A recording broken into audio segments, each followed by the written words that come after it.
नमस्कार, मैं हूं आपके साथ मयंक। आज 26 तारीख है, जंग का 27वां दिन। मैं आपको बताऊंगा बीती रात और पिछले 24 घंटे के अंदर जंग के हालात में क्या नए डेवलपमेंट हुए हैं। देखिए, बीती रात इजराइल पर लगातार ईरान ने 15 से ज्यादा सेजिल मिसाइल से हमले किए हैं।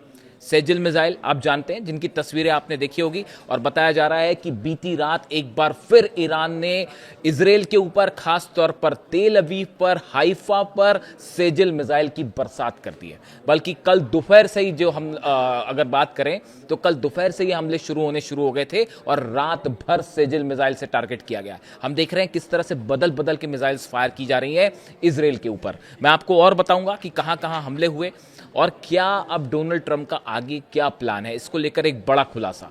लेकिन उसके पहले एक ऐसी खबर जिसने कल पूरे मिडिल ईस्ट में सनसनी फैला दी थी, यहां तक कि रूस से लेकर IAEA जो है वो भी परेशान हो गया था इस खबर को आने के बाद।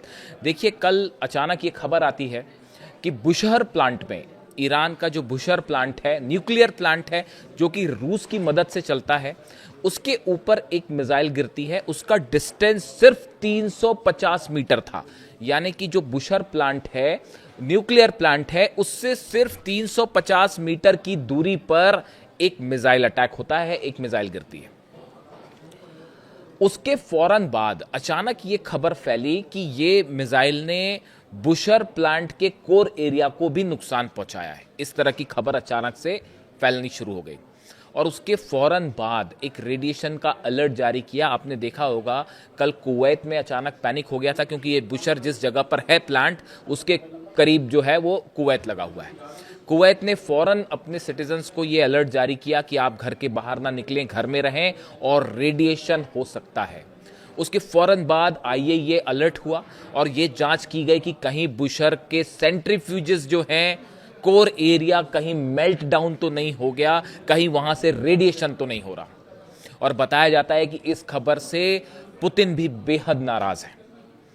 बुशहर में अगर किसी तरह का परमाणु हादसा होता है, एटमी प्लांट के ऊपर स्ट्राइक हो जाती है या सेंट्रीफ्यूजेस को नुकसान होता है या कोई मेल्टडाउन होता है जो कोर मटेरियल है, उसका नतीजा होगा कि इतना भयंकर रेडिएशन होगा मिडिल ईस्ट में, जिससे ना तो दुबई बचेगा, ना अबू धाबी बचेगा, ना रियाद बचेगा, ना कुवैत, जॉर्डन, बहरीन, पूरा ईरान पर रेडिएशन तो होगा ही होगा, पूरा इजराइल भी नहीं बचेगा। ये एक ऐसी दुर्घटना हो जाएगी जो हिरोशिमा नागासाकी के बाद शायद ये इससे बड़ा हादसा और कुछ नहीं हो सकता। तो जिस तरह से मिसाइल हमले किए जा रहे हैं ईरान के न्यूक्लियर प्लांट्स पे, ये किसी भी दिन पूरे मिडिल ईस्ट में विनाश का कारण बन सकते हैं। और इसके लिए कौन जिम्मेदार होगा वो आप खुद सोचिए। किसने इस जंग को इस मुहाने पर लाके खड़ा कर दिया है कि 350 मीटर से एक बड़ा हादसा कल होते होते बच गया।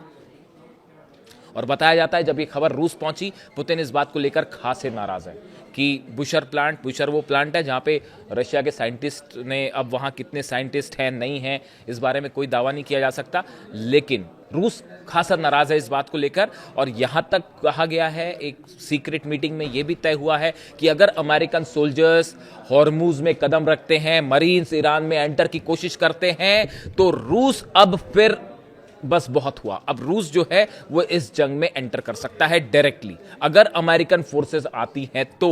इस तरह की भी सुगबुगाहट अंदर ही अंदर शुरू हो गई है। अब देखिए, 2-3 ऐसे डेवलपमेंट हैं।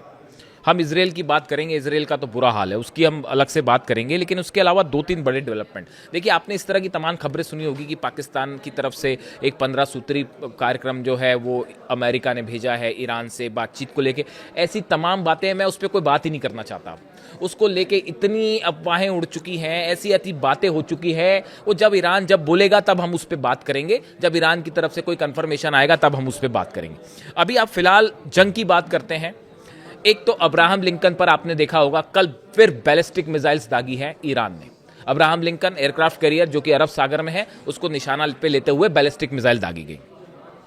अच्छा, अब ये खबरें भी हैं कि अमेरिका जो है वो एक बड़ा ग्राउंड ऑपरेशन कर सकता है ईरान में, हॉर्मुज में। और कहा जा रहा है कि 82nd एयरबोर्न डिवीजन, जिसमें 1500 से 2000 कमांडो होते हैं जो कि फौरन रिएक्शन करते हैं 24 घंटे के अंदर जहां भेजना हो वहां पहुंच जाते हैं। और 82nd एयरबॉर्न डिवीज़न अमेरिका की वो डिवीज़न है जिसका इस्तेमाल इराक वॉर में हुआ था, जिसका इस्तेमाल अफगानिस्तान वॉर में हुआ था। हालांकि वो दोनों में कुछ हो नहीं पाया, वो जीत नहीं पाया अमेरिका, और वो मैस है पूरा। लेकिन फिर भी ये जो है 82nd एयरबॉर्न डिवीज़न है जिसके कमांडो अब ईरान भेजे जाएंगे, इस तरह की खबरें हैं। और खर्ग आइलैंड पर एक्शन हो सकता है, इस तरह की चर्चाएं हैं सामने। और जो सेंटकॉम है, सेंट्रल कमांड है अमेरिका की, जो इस मिडिल ईस्ट में पूरा ऑपरेशन देखती है, उसको 21 दिन और जंग की तैयार रहने के लिए और प्लान एक दे दिया गया है कि 21 दिन आपको जंग कैसे आगे और बढ़ानी है। ये पेंटागन की तरफ से प्लान दिया गया है। तो एक जो खबरें सामने आ रही हैं कि अमेरिका जो है वो अपने 10,000 टोटल सैनिक, अगर आप 82nd एयरबॉर्न डिवीज़न की बात कर लें, मरीन्स की बात कर लें, और यूएसएस ट्रिपोली जो जहाज़ है उसके कमांडोज की बात कर लें, और पैराट्रूपर्स की भी खबरें हैं कि अमेरिका अपने पैराट्रूपर्स भेज सकता है फारस की खाड़ी में। अगर ये सबको टोटल कर लिया जाए तो एक करीब संख्या 10,000 बैठ रही है। तो क्या अब अमेरिका 10,000 फोर्सेस खर्ग आइलैंड के आसपास फारस की खाड़ी में भेजेगा और ऑपरेशन करेगा? ईरान ने कहा आप थोड़ा करीब आइए, हम इंतजार कर रहे हैं। वो मैंने आपको कल बताया था कि ईरान की सेना क्या कर रही है कि आप थोड़ा और हमारे करीब आइए, उसके बाद हम आपको जवाब देंगे। और बताया जा रहा है कि फारस की खाड़ी में ऑलरेडी माइंस बिछानी शुरू हो गई है, और अच्छी खासी माइंस बिछा दी गई हैं वहां पे, यानी अब एंट्री वाला कोई सवाल ही नहीं है। ऐसे सिचुएशन में क्या ग्राउंड ऑपरेशन करेगा अमेरिका, और ट्रंप क्या चाह रहे हैं? इसको समझने के लिए आपको 2-3 चीजें बड़ी गौर से समझनी पड़ेगी कि देखिए दिखाने की कोशिश क्या हो रही है, और असली में क्या ट्रंप ये मान चुके हैं कि हम ये मिशन हमारा फेल हो चुका है ईरान। देखिए गौर करने वाली बात यह है कि अगर हम ईरान के आसपास किसी बड़े वॉरशिप की बात करें अमेरिका के, 1000 किलोमीटर के डिस्टेंस पर इस समय अमेरिका का कोई भी बड़ा वॉरशिप नहीं है। जेरल्ड आर फोर्ड में आग लग गई है, वो गया वापस सुधरने के लिए, उसको सही करने के लिए जो खबरें आ रही हैं अमेरिकन मीडिया से कि उसको सही करने में कम से कम जो है 15 से 16 महीने लगेंगे उसको वापस इस स्थिति में लाने के लिए कि अब ये अटैक करें। तो जेरल्ड आर फोर्ड गया, खत्म हो गया। अब्राहम लिंकन जो है वो 1000 किलोमीटर से डिस्टेंस से आगे नहीं जा पा रहा है, कि आगे जाएगा तो कब उस पर कौन सी मिसाइल गिर जाए कोई भरोसा नहीं है, तो वो उसको बचाते फिर रहे हैं, यानी अब्राहम लिंकन बाहर है। उसके अलावा कोई भी ऐसा कैरियर नहीं है या कोई भी वॉरशिप नहीं है जो 1000 किलोमीटर के दायरे के अंदर हो ईरान में। तो ऐसे में पैराट्रूपर्स कैसे भेजे जा सकते हैं, ऐसे में मरीन्स कैसे भेजे जा सकते हैं? अगर कोई भी आप वॉर एक्सपर्ट से बात करें, अमेरिका जब भी फारस की खाड़ी पर कोई ग्राउंड एक्शन करेगा या फिर खर्ग आइलैंड के आसपास करेगा, केशम आइलैंड के आसपास करेगा, तो उसको ईरान के जो किनारे हैं उसके पास अपने वॉरशिप्स रखने पड़ेंगे। यह संभव ही नहीं है कि आपका 1000 किलोमीटर के डिस्टेंस पे आपके वॉरशिप हो और आप पैराट्रूपर्स आ दिए जाए, गाजर मूली की तरह छील देगी ईरान की सेना उनको। आरजीसी जो है घिर जाएंगे, वो बाहर आना मुश्किल हो जाएगा।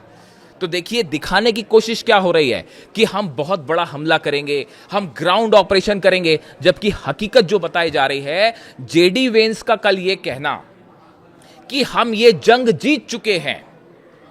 कल जेडी वेंस का बयान तो देखा ही होगा आपने, उपराष्ट्रपति का, कि उन्होंने ये ऐलान कर दिया कि साहब हम जो है अमेरिका अब ये जंग जीत चुका है।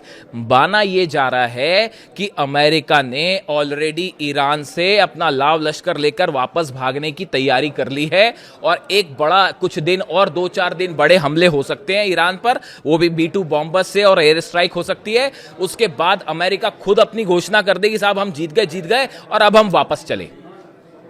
भाई इज्जत तो बचानी है, वरना कुछ नहीं बचेगा।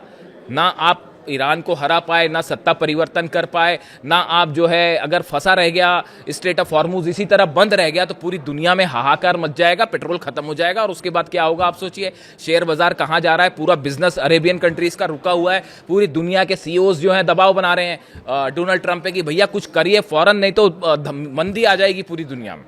तो बताया ये जा रहा है कि एक बड़ा प्लान तैयार है, और वो है मार्चिंग का, वापस मार्च का प्रोग्राम तैयार कर लिया है इन्होंने। और हो सकता है कि डोनाल्ड ट्रंप ये अनाउंसमेंट कर दें कि भाई अब हम जीत गए जंग, अब हम जा रहे वापस, और इस हालत में फंस जाएगा इजराइल और नेतन्याहू। भाई अमेरिका तो वापस चला गया, देखिए अमेरिका का एजेंडा बहुत क्लियर है, अमेरिका वापस जाएगा, उसके बाद अरब देशों को कहेगा कि देखिए आप पर हमले हुए थे, अब आप हमसे हथियार खरीदिए। वो यूएई को भी हथियार भेजेगा, सऊदी को भी हथियार भेजेगा, जॉर्डन को भी बेचेगा, कुवैत को भी बेचेगा, इराक पर सबको हथियार बेचे जाएंगे। यानी जो युद्ध में खर्चा हुआ है अरबों डॉलर्स का, वो भी इन्हीं अरेबियन कंट्री से निकाला जाएगा। अब सवाल है कि नेतन्याहू और इजराइल का क्या होगा। ईरान के तो एम बिल्कुल क्लियर है, उन्होंने कहा किसी सूरत में जंग रुकेगी नहीं और कम से कम इजराइल पर तो हमले रुकेंगे नहीं। तो फिर अब नेतन्याहू इजराइल को कैसे बचाएंगे, ये एक ऐसा सवाल है जिसका जवाब किसी के पास नहीं है। और बीती रात जो हमले हुए हैं इजराइल के ऊपर, सेजिल से नॉन स्टॉप हमले हुए। हमने देखा एक दिन पहले खुर्रम शहर से हमले हुए थे, उसके एक दिन पहले कद्र और इमाद से हमले हुए थे, उसके एक दिन पहले फतेह 2 मिसाइल्स दागी जा रही थी। तो अब हालात ये है कि हर दिन एक नई मिसाइल्स जो है बदल बदल के मिसाइल्स दागी जा रही हैं और हजार से 2,000 किलो जो है वो बारूद लेके वो धमाके हो रहे हैं, वो सड़कों पे गड्ढे हो जा रहे हैं, घर गिर रहे हैं, बड़ी बड़ी इमारतें गिर रही हैं। कल तस्वीर आपने अगर देखी हो, जिस तरह से कुवैत से तस्वीर आई, कुवैत एयरपोर्ट पर भयंकर ड्रोन अटैक्स हुए, बगदाद में अमेरिकी ठिकानों पर हमले की तस्वीरें वायरल हैं, इराक में जो अमेरिकी बेस है वो दहल चुका है। इरबिल की तस्वीरें देखिए आपने, होटल्स पे, बड़ी बड़ी हाई राइज होटल्स पे सीधा ड्रोन स्ट्राइक्स हो रही हैं। फिर चालू है, वो दुबई में सायरन रुक नहीं पा रहे कि कब वहां पे दुबई पे फिर से अटैक हो जाए, कोई भरोसा नहीं है। ऐसी हाल जो है वो सऊदी का भी है। तो इस पूरी सूरत में हालात ये है कि जो डोनाल्ड ट्रंप के पास ना पहले कोई प्लान था ना अब कोई प्लान है, और अब तो ये स्थिति है कि अगर किसी तरह का ग्राउंड ऑपरेशन करने की कोशिश करते हैं तो उसका रिएक्शन रूस क्या देगा, उसका रिएक्शन ईरान की सेना का तो रिएक्शन क्लियर है। उन्होंने कहा हम इंतजार कर रहे हैं, आप आइए यहाँ पे, आप आइए, हम तैयार हैं आपके लिए। तो किसी भी तरह का ग्राउंड ऑपरेशन करना, पैरा ट्रूपर्स भेजना, ये अपने आप में एक बड़ी चुनौती है, जो अगर आप एक्सपर्ट्स की माने तो ये इतना आसान नहीं होगा। टॉक्स का क्या होगा, बातचीत का क्या होगा, वो अभी छोड़ देते हैं, उस बारे में कोई बातचीत करने का मतलब ही नहीं है। तरह तरह के तमाम दावे हो रहे हैं और अमेरिका और सऊदी की मीडिया में तरह तरह के दावे हैं जिनके बारे में जिस दिन ईरान ये बात बोलेगा, मैं बार बार ये बात बोलता हूं कि जिस दिन ईरान के विदेश मंत्री अब्बास अराक्ची साहब कोई बात बोलेंगे उस दिन उस बात पर सोचा जाएगा। फिलहाल ईरान की सेना कंट्रोल में है। ईरान की सेना की अलग अलग यूनिट्स में, कई बार बोल चुका हूं आपको, 31 यूनिट्स हैं जो काम कर रही हैं और सबके पास अपनी मिसाइल्स हैं और सबको अपने टारगेट भी दिए जा चुके हैं। यानी कुल मिला के अब हालात ये हैं, 26 तारीख और 27वां दिन जंग का। ईरान ने एक बड़ी बढ़त बना ली है अमेरिका और इजराइल के ऊपर। मैं एक वीडियो देख रहा था, MI6 जो इंटेलिजेंस एजेंसी है ब्रिटेन की, उसके एक्स चीफ हैं एलेक्स यंगर, उनका एक इंटरव्यू देख रहा था मैं। उसमें उन्होंने ये दावा किया कि अब तक जितनी जंग हुई है इसमें ईरान की बड़ी जीत हो गई है और ईरान भारी पड़ रहा है अमेरिका पर और इजराइल पर। ये बात कौन कह रहा है? ब्रिटेन के MI6 इंटेलिजेंस जो है उसके एक्स चीफ ये बात कह रहे हैं।